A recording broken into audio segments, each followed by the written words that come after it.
Look. I couldn't wait to get back home and be a part of the ongoing conversation. There's been this conversation going on whether there's a genocide in Nigeria or there's no genocide in Nigeria. And I listen to certain individuals who say there's no such thing in Nigeria. Well, whether you call it genocide or you don't call it genocide, let me speak as a victim. I am not just a student of research, but I'm speaking as a victim of these gruesome circumstances around the Nigerian people, where innocent lives have been taken away by some people who think they have more right than others in this nation. And some people have reduced it to herders and farmers clash. No, sir, this has been ongoing. I grew up in northern Nigeria. My father was a pastor with the Assemblies of God Church. One morning we just woke up in Assemblies of God Church, Samaru Zaria. There's somewhere adjacent the north gate of Samaru Zaria. My father was a pastor. All of a sudden we woke up in the morning, no provocation, nothing. And the next thing we were hearing was people were just running all over our house and the church with machetes and all of that. The next thing was they started pouring petrol all over the building, both the church and the house, because our house was attached to the church. And the next thing was flames. Everything was burned right down to ashes. We narrowly escaped, found a place where we could shelter ourselves in the military barracks. Eventually, they brought us back to the lecturers' quarters of ABU Zaria, and we had to camp with a family for weeks and months before we could rebuild and start life all over again. That is long.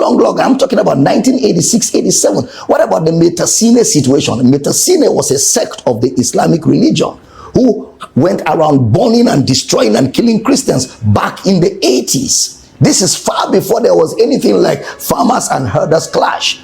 Then fast forward. What about in the year 2000, where over 2,000 people were killed in Kaduna? Year 2000. What about the over 300 people that were victims of the Miss World in November 2002? All of them, they were not a part of the Miss World.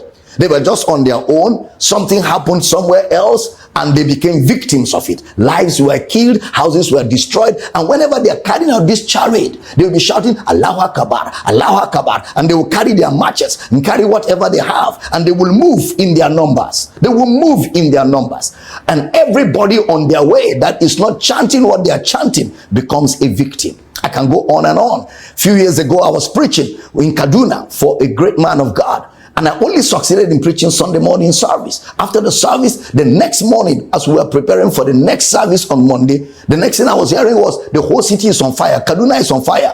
Please stay in the hotel room. Don't come out. They are killing, they are burning churches, they are killing everybody. That is how we were stuck in a hotel. Even in the hotel, we were not sure of ourselves, because they were going from hotel to hotel, room to room, killing people that were not chanting Allahu Akbar.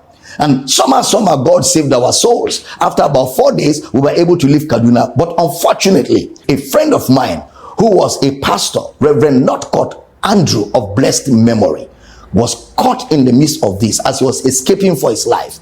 They caught him because he was wearing a collar of a bishop. They hacked him to death, dug the ground, buried him and put a cross there.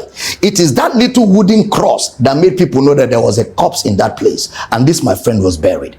These are real life situations. So for somebody to just sit down in the comfort of his home, maybe somewhere in the south, and be saying there's no such thing in northern Nigeria, my brother, you've not been a part of it. We've been right in the heart of the fire. I remembered one night, these Muslim boys were all over the place in my school, and they were shouting Allahu Akbar. They were looking for me. I had to escape. That night, my saving grace was that I found a female hostel and I slept under the bed. By the next day, I left town. For what? I did nothing. No provocation, just because I am preaching the gospel. And of course, some of them believe that once you are not of the Islamic faith, you are an infidel, and they believe that if you kill an infidel, you will sleep with 7 virgins. All of this kind of indoctrination that leads to violence at the slightest provocation, whether it has to do with the people or not, you just get on the streets. What about the Reinhard Bonnke crusade?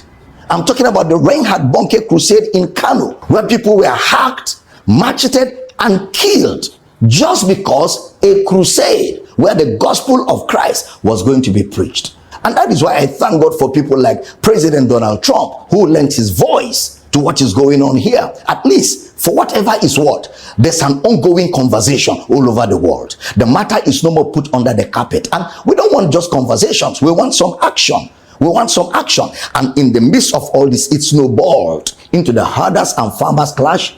It snowballed into banditry, and everything becomes very complicated. Very complicated. And people are dying by the day. There are people in northern Nigeria, places like Borno State, places like Plateau State, places like Benue State, places like southern Kaduna, where whole villages have been taken over by some of these bandits, by some of these Islamic extremists, by some of these Boko Haram people. They've taken over whole villages, driven the villagers away. And somebody said there is no such thing in Nigeria. Why do we have IDP camps? Why do we have IDP camps when we never had an earthquake? We never had an earth tremor. Why do we have IDP camps when there is no natural disaster? Other than the fact that people are being made victims of what they have no knowledge of. In a secular state like Nigeria, where all religions are permitted to be practiced, this ought not to be allowed. This ought not to be allowed at all. Our government have a duty. Now, when you live in a country like that, where you don't know what becomes of you the next day, you go out, you don't know if you're going to come back. Where you go to church, you're not sure if you're going to come back. When you live in such a country, it's almost as if there's no government. And because the first responsibility of government is security of lives and properties. That's the first responsibility of government, whether at the federal level, at the state level, or at the local government level. Because the population don't have access to arms. But unfortunately, some of these bandits, some of these terrorists, some of these extremists, they are carrying AK-47s, and you wonder where did they get them from. In fact, it's unfortunate that at a point in Nigeria, there was even a local government in Borno State where Boko Haram drove all our Nigerian security forces and put their flag there. It's very unfortunate, and the government of Nigeria needs to do something quickly. Otherwise, where this is taking us to, we do not know. This has to come to an end. The ADP camps need to be emptied. Let people go back to their homes. Let people go back to their villages. Let people go back to their farmlands. Let people go back to their habitations, so that they can live normal lives, so they can live the life they are supposed to live on earth.